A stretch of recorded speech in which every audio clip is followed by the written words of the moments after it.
I absolutely love this because a number of reasons. It is spot resist, and if you've ever had a shower head and faucet that gets spotty with water spots, you know what I mean. This is spot resist, and I always choose things that are spot resist. This is amazing.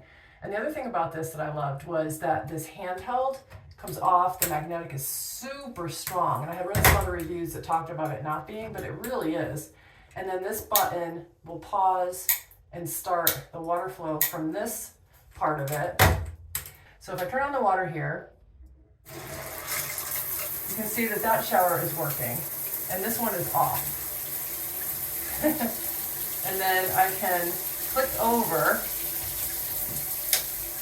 and then this one is on pause right now, but I can turn it on. So they can both function at the same time.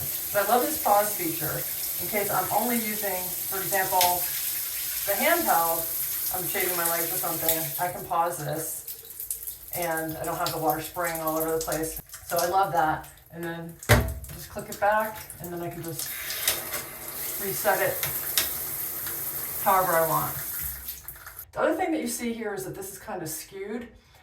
I did read in one of the reviews that if I had gotten a longer shower pipe here, it would have projected out a little more, and then this would have sat more like this.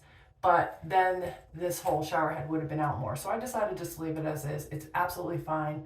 The other thing is this has got great circumference, and this hose piece is perfectly long enough for me to get all the way to the other end of my shower where I have a bench. So this one kit I've used in both this shower and in my hall bath with an actual bathtub spout. I absolutely love it. I think this was one of my absolute best purchases.